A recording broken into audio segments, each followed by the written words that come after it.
It was a cold, snowy morning on January 7th, 2026. In a quiet neighborhood of Minneapolis, sudden gunshots broke the peace. 3 bullets hit the front window of an SUV. Inside the car, Renee Nicole Good, a 37-year-old woman, was killed. An officer from Immigration and Customs Enforcement, or ICE, fired the shots.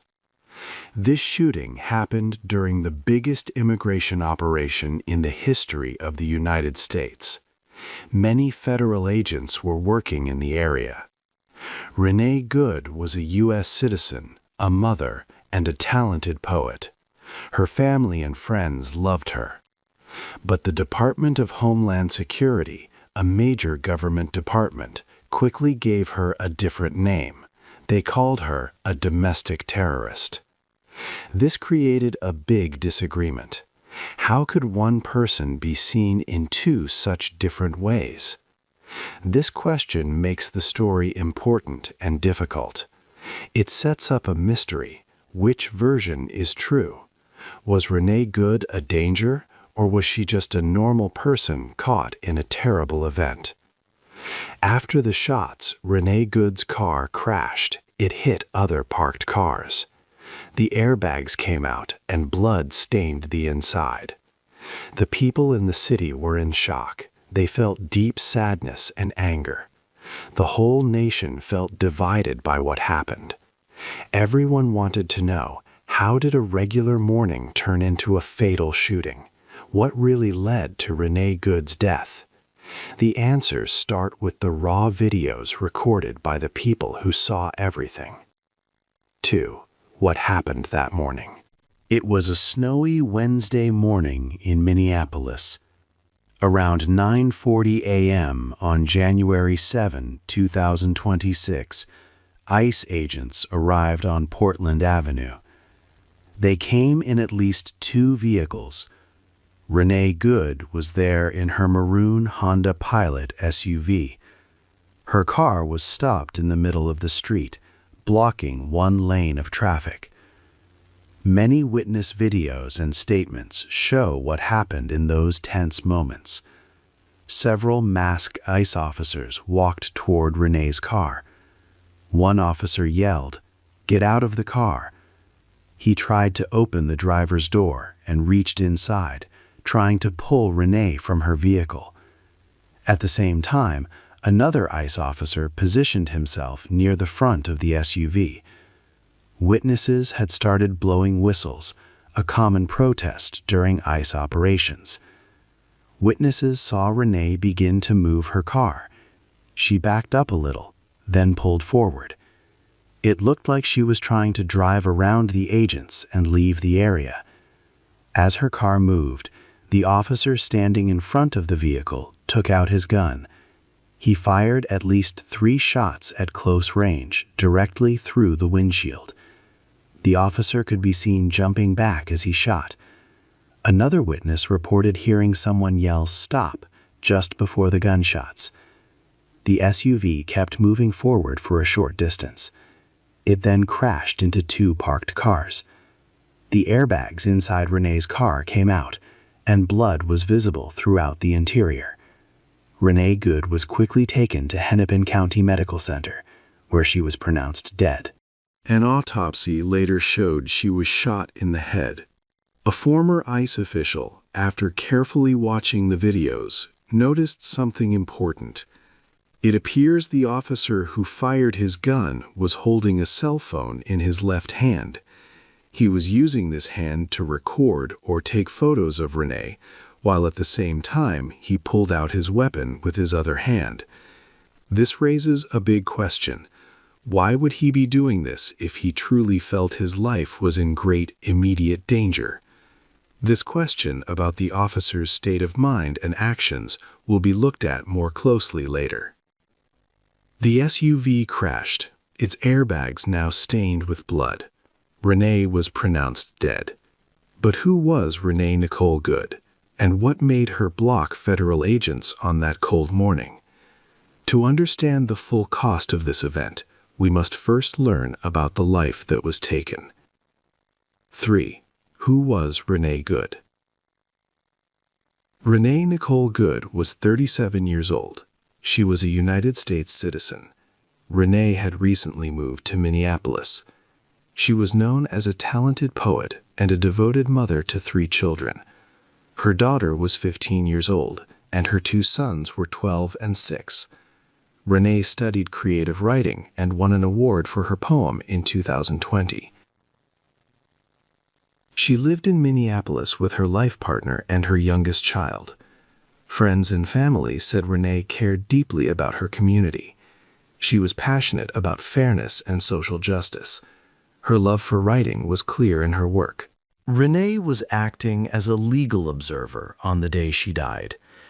Being a legal observer means watching and documenting what federal immigration agents do during their operations. This is a protected right for citizens. Renee was not a person the agents were looking for. She was there to ensure that everyone's rights were respected and that agents followed the law. This role showed her strong belief in helping her community. Knowing all this about Renee, a kind mother, a respected poet, and a citizen who actively defended rights, makes the federal government's quick statements seem even more shocking. They called her a deranged leftist and a domestic terrorist. How could these words describe the person Renee truly was? Next, we will hear the government's full explanation and their side of the story for what happened that snowy morning. 4. 2 different stories. After Renee Good's death, leaders gave very different reasons for what happened. The federal government quickly shared its side.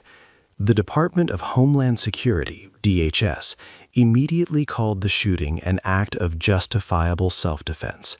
Assistant Secretary Tricia McLaughlin said that rioters had blocked ICE agents. She stated that Renee had weaponized her vehicle, trying to run over officers. McLaughlin said the ICE officer shot because he feared for his life and the lives of others, acting correctly. Homeland Security Secretary Kristi Noem also spoke to the press. She said ICE officers were helping push one of their vehicles out of the snow when protesters arrived. Noem stated that Renee Good blocked federal officers with her car and refused to exit when told. She added that the ICE officer who fired was hit by the car and was later released from a hospital. Secretary Noem believed the officer used his training well, as a car used to harm someone is a deadly weapon. President Donald Trump also shared his view on Truth Social.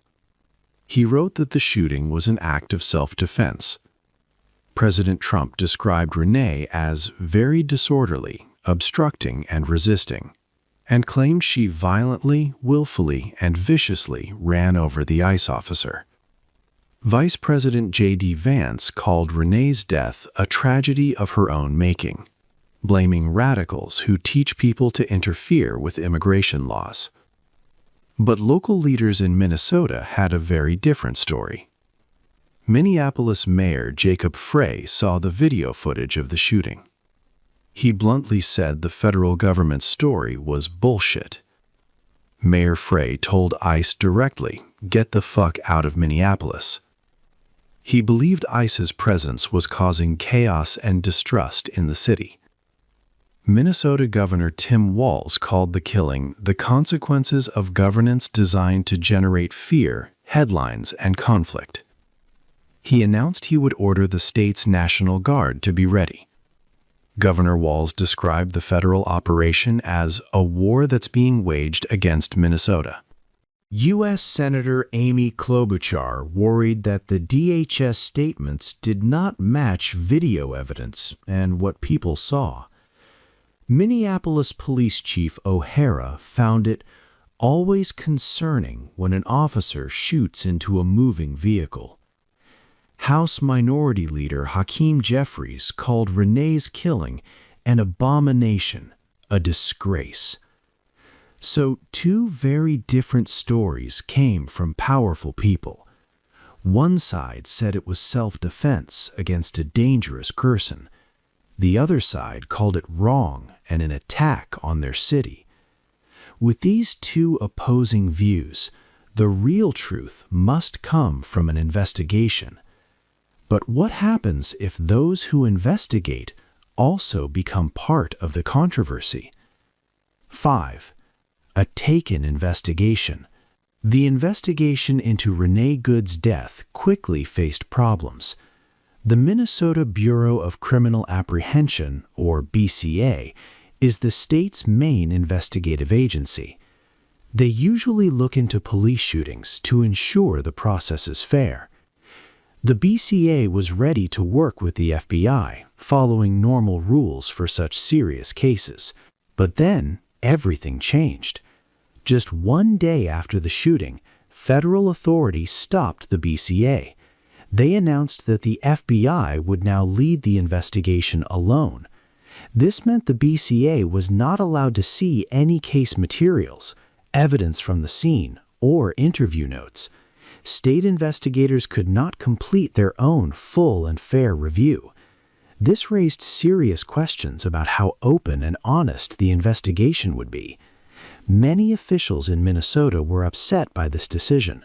Governor Tim Walz said it felt like Minnesota was taken out of the investigation. He worried that it would be hard to get a fair result because high-ranking federal officials had already publicly shared their opinions about the shooting. He openly stated that it felt like a cover-up was happening. Bob Jacobson, from Minnesota's Department of Public Safety, explained that without a full state investigation, it would be hard to file any state charges. Ken Martin, who leads the Democratic National Committee, also said the FBI's actions seemed like a cover-up. The ICE officer who fired the shots was identified as Jonathan Ross. News reports shared an important detail about his past. In June 2025, Officer Ross was hurt in another serious incident. A vehicle hit him and dragged him over 100 yards. He suffered severe injuries, needing more than 30 stitches. This earlier event might help explain his thoughts and feelings during the shooting involving Renee Goode. It adds a new part to understanding his actions and mindset. With the state blocked from investigating, it seemed very difficult to find a fair outcome.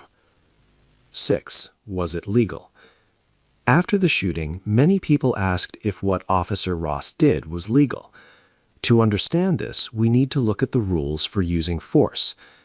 ICE has its own rules about when officers can use their guns. Their policy generally says officers should not shoot at a moving car. However, it also has big exceptions. An officer can shoot if someone in the car is using or threatening deadly force, or if the car itself is a direct danger and the officer has no other safe way to protect themselves. The rules even say that moving out of the car's path is a safe choice. But these rules are not as strict as those from other government groups.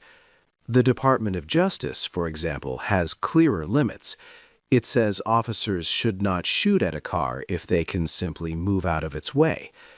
Most major police departments across the country also have stricter rules. They often do not allow shooting at moving cars. This is because shooting at a car can be very dangerous. It can hurt innocent people nearby or cause the car to crash if the driver is hit. Experts say shooting at a moving car often does not stop it anyway. Experts who watched the videos of Renee's shooting had strong concerns. They said Officer Ross's choice to stand in front of the car was not a good plan. Many experts, including law professors and former agents, said this likely went against common police rules. One expert noted that if an officer has time to shoot, they usually have time to move to safety. Also, the video seemed to show Officer Ross holding a cell phone in one hand while drawing his gun. This detail raised questions about his focus and if he had other options. We learned that Officer Ross had been seriously hurt before when a car dragged him. This past event might help us understand why he acted so quickly or felt in danger. But experts say that a past injury, while it might explain someone's actions, does not make them legally right. Even with his past, his actions were probably not within widely accepted police standards for using deadly force. The rules were not very clear, and experts had strong criticisms of the officer's actions. But this shooting was only one part of a much bigger federal operation. This operation had already put the whole city on a path to conflict with federal agents. 7. A city on edge. René's death was not a single event, but part of a big federal plan called Operation Unprecedented. This plan brought 2,000 federal agents, many from ICE, to Minneapolis. Their main target was the city's Somali community, a move that was part of President Donald Trump's promise for the largest deportation effort in U.S. history. For many weeks before René was shot, fear had grown in Minneapolis. The Trump administration had made strong statements against the Somali people living there. President Trump had even called the community garbage, said he did not want them in the country, and stopped money for child care programs. People saw more federal cars and agents everywhere. Residents felt terrorized by ICE for over a month, reporting many sightings of federal agents. This created a tense feeling in the city. Governor Tim Walz called it a war being waged against Minnesota, describing it as a military occupation by federal forces. After René was killed, the city's anger exploded. People gathered quickly. Hundreds came to a vigil at the place she was shot, mourning her death. They marched through the streets, shouting "ICE out of Minnesota." They blew whistles, a sound that had become common during ICE actions. The next day, about 1,000 people protested near the immigration court. They shouted shame and murder. Federal officers, armed with special guns that shoot pepper balls and tear gas, faced the crowds. Some protesters were taken away. People put white roses at the shooting site, making a small memorial. Signs asked for justice for René and said "ICE out." Not all protests were peaceful. Some federal officers were hurt. Videos showed federal agents using chemical irritants. Schools in Minneapolis even closed for a day. The whole city was upset and divided. The city was in deep trouble. People were sad, and the federal government was not changing its mind. The investigation into René's death was not clear. With many protests growing, people wondered how René and her family could find justice. 8. What comes next? The killing of René Good in Minneapolis leaves many questions unanswered. The story is not over, and different paths might lead to some form of justice. First, the FBI is the only agency investigating the shooting. Many people doubt if this federal investigation will be truly fair or complete. Historically, it is rare for federal agents to face charges after such incidents. People want to know when the results will be shared and what they will show. Second, state officials in Minnesota still want to investigate, but federal agents have blocked them from seeing evidence and crime scene details. This makes it very hard to build a state-level case. Also, it is not clear if a state can charge a federal agent who was working for the federal government. This legal fight could go to court. Third, some lawmakers in Congress have asked for a review of the shooting and the large operation. They want more transparency from federal agencies and to check if rules were followed. However, it is uncertain if Congress will look closely at the administration's actions. Fourth, René Good's family will likely start a civil lawsuit. This means they will sue the federal government and the officer for money. These lawsuits are often difficult, but they can help find out more facts about what happened. It is a way for the family to seek accountability. The main problem remains. Videos show what happened, but the federal government story is different. They say the officer acted in self-defense, but many witnesses and local leaders say the video shows too much force was used. This case asks big questions about how much power the federal government has. It also makes us think about how law enforcement is held responsible for its actions. And what does justice truly mean when stories are so different? What do you think is the most important question this case raises for our country? Hey there! Just a second before you go. If you learned something new today, please give this video a like, write your thoughts in the comments, and subscribe to the channel. It only takes a second, and it really, really helps to create even better English videos for you. Your support means the world.